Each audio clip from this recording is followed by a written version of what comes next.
Lalu bagaimana dengan kondisi terkini dari warga negara Indonesia yang berada di wilayah konflik Gaza?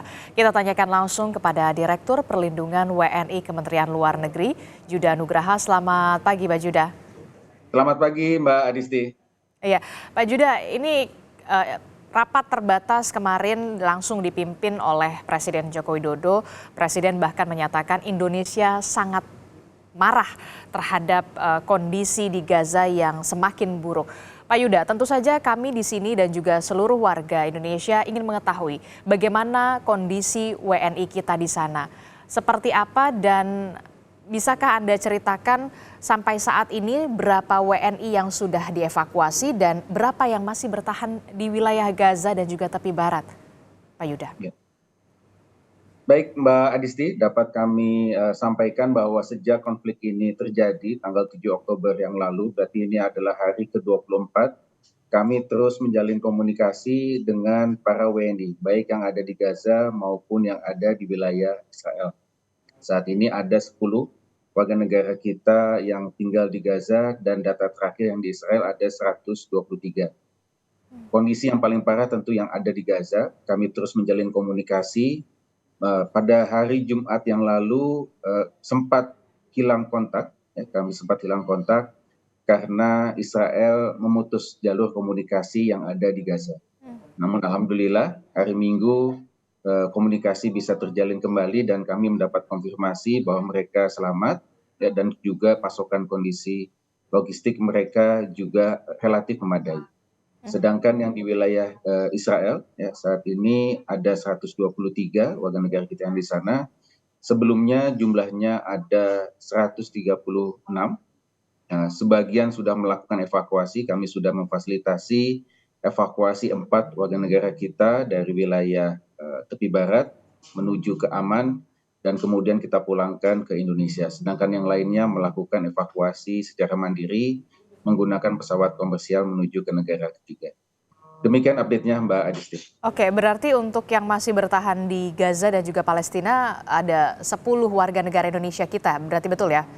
Betul, Mbak. Pak Yuda. Nah, kenapa sampai saat ini masih bertahan dan tidak ingin dievakuasi? Apa alasan mereka? Ya, dari 10 warga negara kita, 7 diantaranya ingin ikut evakuasi, sedangkan 3 diantaranya memilih untuk tetap tinggal di Gaza. Memang tantangan saat ini adalah membuat safe passage atau evakuasi aman bagi para WNI kita.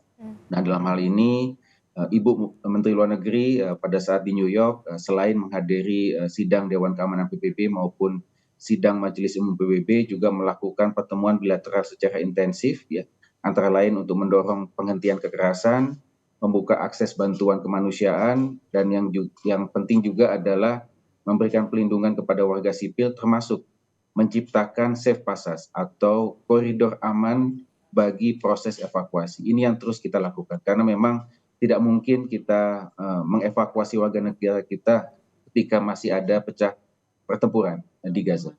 Jadi ini juga masih dimatangkan terus bagaimana skenarionya agar proses evakuasinya ini berjalan dengan aman begitu ya, Pak Yuda ya? Pak Yuda, dari 10 WNI kita yang masih bertahan di Gaza, 7 tadi Anda sebutkan memang bersedia untuk dievakuasi, sementara 3 lainnya. Nah, dari 10 ini apakah mereka ini ditempatkan di satu tempat atau di mana?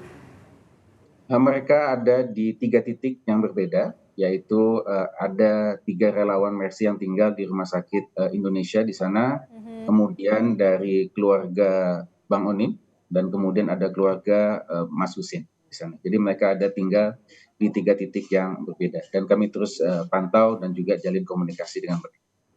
Oke, berarti dari 10 WNI ini ada 3 yang merupakan staf dari Mercy yang kemudian bertugas di Rumah Sakit Indonesia di Gaza begitu ya, Pak Yuda ya? Betul. Ya, Pak Yuda, ada informasi ini soal proses evakuasi ini bersamaan dengan pembebasan sandera yang dilakukan oleh Hamas. Benarkah demikian? Karena memang sambil juga dibuka akses-akses menuju ke Gaza? Ya, tentunya pihak-pihak yang bertikai saat ini ada upaya-upaya untuk melakukan negosiasi mengenai pembebasan sandera. Memang tidak ada warga negara kita yang menjadi sandera di sana. ya. Namun kita terus pantau bahwa mungkin ada kaitannya antara evakuasi jalur aman bagi warga negara asing. Jadi hingga saat ini tidak ada penduduk Gaza yang berasal dari warga negara asing yang dapat keluar dari Gaza saat ini. Namun kami pantau memang ada beberapa sandera yang sudah bisa dibebaskan. Oke, Pak Yuda, ini kan tadi disebutkan ya dari 10 WNI 3 merupakan Mercy yang di Indonesia di Rumah Sakit Indonesia di jalur Gaza. Nah, untuk 7 lainnya di 3 lokasi ini sempat hilang kontak. Hari Minggu kemarin sudah berhasil dikontak. Kondisi mereka bagaimana dengan pasokan logistik di sana? Makanan, minuman, ketersediaan air? Ya, kami coba memantau dan berkomunikasi dengan mereka. Memang hingga saat ini Israel masih terus melakukan blokade, baik blokade listrik, pasokan listrik, air, dan juga sebagian bahan logistik. Namun berdasarkan konfirmasi yang disampaikan oleh para WNI, persediaan logistik mereka alhamdulillah saat ini relatif masih aman. Saat ini secara terbatas Israel mengizinkan masuknya truk-truk bantuan kemanusiaan. Kemarin terpantau ada 34 truk per hari yang bisa masuk, terakhir ada 26 truk yang bisa masuk per hari. Ini mungkin mudah-mudahan dapat mendukung kebutuhan logistik yang ada di jalur Gaza. Namun untuk para WNI, kami mendapat konfirmasi bahwa persediaan logistik mereka hingga saat ini masih aman. Oke, persediaan logistik masih aman sampai berapa lama, Pak Yuda? Dan nanti skemanya akan seperti apa? Persediaan logistik aman sampai sepekan ke depan atau bagaimana? Ini tentu sangat terkait dengan akses kemanusiaan yang bisa dibuka secara penuh. Tentu izin masuknya truk logistik sebanyak 26 truk per hari itu sangat-sangat tidak memadai bagi kebutuhan warga sipil yang ada di Gaza. Oleh karena itu kita dorong terus agar akses kemanusiaan ini bisa terus dibuka dan diperluas sehingga kebutuhan logistik warga Gaza dapat terpenuhi. Oke, Pak Yuda, Indonesia kan kita tahu berdiri memang tegas sekali mengutuk serangan dari Israel kepada Palestina begitu ya. Dan apa saja yang dilakukan oleh pemerintah Indonesia untuk mendorong perdamaian? Salah satunya adalah bagaimana untuk Indonesia tetap bisa melindungi warga negaranya walaupun kita tahu akses tertutup, kemudian bantuan logistik juga dibatasi, seperti apa? Ya, sebagaimana sudah disampaikan oleh Bapak Presiden bahwa kita mengutuk keras tindakan yang sudah dilakukan oleh Israel di Gaza. Nah, tentunya kita mendorong penghentian kekerasan, kemudian memberikan akses bahan bantuan, dan kemudian yang paling penting adalah pelindungan bagi warga Gaza, termasuk koridor kemanusiaan untuk evakuasi dari Gaza. Nah, ini terus kita lakukan. Berbagai macam komunikasi terus dilakukan. Pada saat pertemuan di New York, Ibu Menteri Luar Negeri juga bertemu dengan Presiden ASEAN untuk mendorong adanya koridor kemanusiaan bagi warga negara. Tentunya sesuai dengan undang-undang, peraturan perundang-undangan sudah menjadi tanggung jawab negara untuk menyelamatkan warga negara kita dari situasi berbahaya ke lokasi yang aman. Itu yang terus kita upayakan.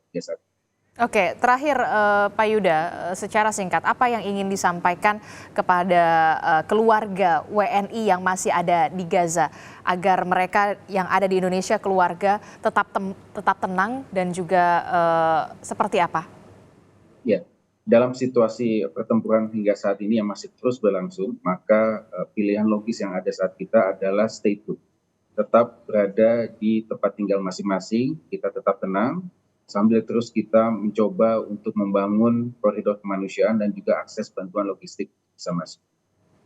Kepanikan tidak akan membantu kita. Oleh karena itu, ketenangan baik bagi warga negara kita yang ada di Gaza maupun keluarga yang ada di Indonesia sangat penting.